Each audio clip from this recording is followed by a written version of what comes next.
नमस्कार, आप जुड़े हुए हैं राजस्थान के सबसे बड़े Dainik Navjyoti digital news network से। जयपुर में आज क्या कुछ हुआ आप देखिए हमारे साथ। जी हां, समाचार वही जो आप देखना चाहे। मुख्यमंत्री अशोक गहलोत ने बीजेपी पर निशाना साधते हुए कहा है कि बीजेपी ने टीडीपी के 4 सांसदों को राज्यसभा के अंदर रातों रात मर्ज करवा दिया। वो मर्ज तो सही है, और राजस्थान में बसपा के 6 विधायक कांग्रेस में मर्ज कर गए तो वो मर्ज गलत कैसे है। उन्होंने कहा कि बीजेपी का चाल चरित्र चेहरा कहां गया। मैं पूछना चाहता हूं, राज्यसभा में मर्ज हो वो सही है और यहां मर्ज हो वो गलत कैसे है। सोशल मीडिया के जरिए गहलोत ने कहा कि बहन जी को बीजेपी ने आगे कर रखा है और उन्हीं के इशारे पर वो बयानबाजी कर रही हैं। बीजेपी जिस प्रकार से सीबीआई, ईडी और इनकम टैक्स का दुरुपयोग कर रही है, सबको डरा धमका रही है।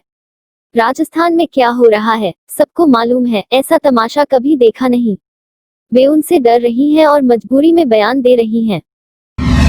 मुख्यमंत्री अशोक गहलोत ने कहा है कि कोरोना से प्रदेशवासियों की जीवन रक्षा राज्य सरकार की सर्वोच्च प्राथमिकता रही है। जुलाई माह में मृत्यु दर 1% से भी कम रही है। हमारा पूरा प्रयास है कि रिकवरी दर लगातार बढ़े और मृत्यु दर नगण्य स्तर तक लाएं। प्रदेश में लगातार टेस्टिंग क्षमता बढ़ाने पर जोर दिया जा रहा है। इसी का परिणाम है कि अब तक हम 45,000 टेस्ट प्रतिदिन की क्षमता हासिल कर चुके हैं। गहलोत ने निर्देश दिए हैं कि सभी जिला कलेक्टर सोशल डिस्टेंसिंग एवं हेल्थ प्रोटोकॉल के साथ धार्मिक स्थलों को खोले जाने के लिए अभी से तैयारी शुरू करें। मुख्य सचिव राजीव स्वरूप ने प्रदेश में जल जीवन मिशन के कार्यों की धीमी प्रगति पर नाराजगी जताते हुए निर्देशित किया है कि अभियान अवधि के लिए निर्धारित लक्ष्यानुसार समस्त स्वीकृतियां 1 माह में जारी करें एवं मिशन मोड पर स्वीकृत कार्यों को अभियान अवधि में पूर्ण करवाया जाना भी सुनिश्चित करें। दरअसल मिशन के लिए केंद्र सरकार ने हाल ही करीब 2,500 करोड़ रुपए स्वीकृत किए हैं, जबकि पूर्व में जारी की गई राशि भी खर्च नहीं हो सकी है। केंद्र ने इसके लिए राज्य सरकार को आगाह भी किया है कि मिशन के तहत दी गई राशि को जल्द कामों में खर्च किया जाए। मिशन के तहत चालू वित्त वर्ष में राज्य के ग्रामीण इलाकों में 21 लाख घरों को नल से पानी पिलाने का लक्ष्य रखा गया है।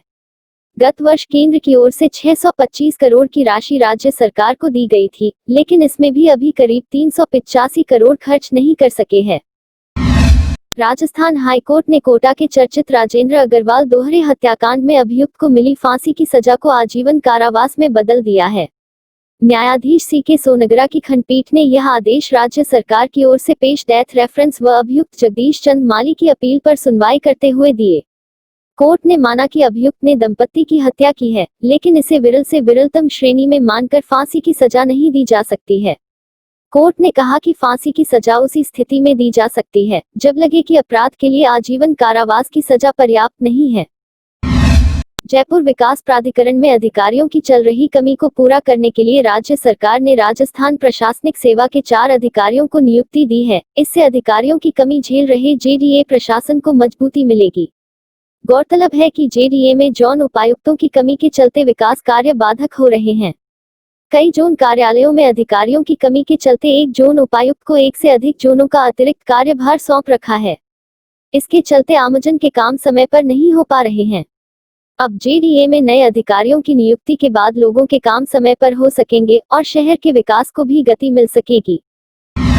अखिल भारतीय विद्यार्थी परिषद के प्रदेश मंत्री होशियार मीणा ने कहा कि राष्ट्रीय शिक्षा नीति 2020 21वीं सदी के युवाओं के समग्र विकास का व्यवहारिक खाका है। उन्होंने कहा कि शिक्षा क्षेत्र में जिस समग्रता तथा विशिष्टता की आवश्यकता थी, नई शिक्षा नीति के साथ राष्ट्र ने उस ओर कदम बढ़ा दिए हैं। केंद्रीय मंत्रिमंडल की मंजूरी के बाद शिक्षा क्षेत्र के सभी हितधारकों को सजगता से इसके क्रियान्वयन हेतु अपनी भूमिका के निर्वहन हेतु तैयार रहना होगा। केंद्र सरकार के साथ राज्य सरकारों के बेहतर समन्वय से ही देश शिक्षा क्षेत्र के नए लक्ष्यों को प्राप्त कर सकता है। राजस्थान यूनिवर्सिटी ने अपने सभी 38 से अधिक विभागों और संगठन महाविद्यालयों के विद्यार्थियों को कोरोना से संक्रमित होने पर चिकित्सा सुविधा उपलब्ध करवाएगा। इसके लिए छात्र को विश्वविद्यालय में नियमित होना जरूरी है। आरयू के जनसंपर्क अधिकारी डॉक्टर भूपेंद्र सिंह शेखावत ने कहा कि यह संयोग वर्तमान शैक्षणिक सत्र में कोरोना से पीड़ित होने की स्थिति में छात्रों को चिकित्सा सहायता प्रदान किए जाने का प्रावधान विश्वविद्यालय वर्तमान शैक्षणिक सत्र से ही करने जा रहा है। इस संबंध में आरयू के कार्यवाहक कुलपति प्रोफेसर जेपी यादव के निर्देश से गठित एक उच्च स्तरीय समिति ने अपनी स्वीकृति प्रदान कर दी है। इसके बाद अब RU के करीब 30,000 से अधिक UGPG और रिसर्च के विद्यार्थियों को इस योजना का फायदा मिलेगा।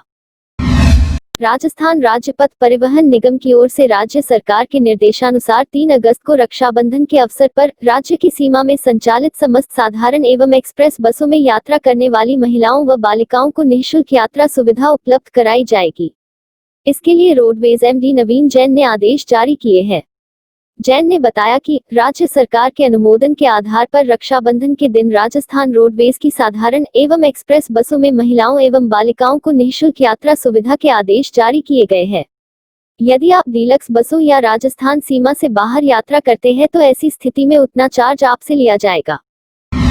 राजस्थान राज्य पथ परिवहन निगम के बेड़े में जल्द ही 50 इलेक्ट्रिक बसें शामिल होगी। इसके लिए तैयारियां शुरू कर दी गई है। जानकारी के अनुसार रोडवेज प्रशासन ने पिछले दिनों इलेक्ट्रिक बसों के लिए टेंडर आमंत्रित किए थे। इसके बाद कुछ कंपनियों ने टेंडरों में भाग लिया था। परिवहन मंत्री प्रताप सिंह खाचरियावास के निर्देश के बाद रोडवेज प्रशासन ने बसों को लाने की तैयारी शुरू कर दी है। इन बसों के लिए विभिन्न स्थानों पर चार्जअप पॉइंट बनाए जाएंगे। जयपुर एयरपोर्ट पर आए दिन विमानों का शेड्यूल बिगड़ रहा है। आज 24 फ्लाइटों के शेड्यूल में मात्र 17 का ही संचालन हुआ। इस दौरान 7 फ्लाइट रद्द रही। जानकारी के अनुसार रेलवे प्रशासन ने लॉकडाउन के बाद 25 मई से विमानों का संचालन शुरू किया था। संचालन अवधि के बाद शेड्यूल के अनुसार फ्लाइट नहीं चल रही। शुक्रवार को 24 फ्लाइट के शेड्यूल में मात्र 17 का ही संचालन हुआ। इस दौरान 7 फ्लाइट्स रद्द रही।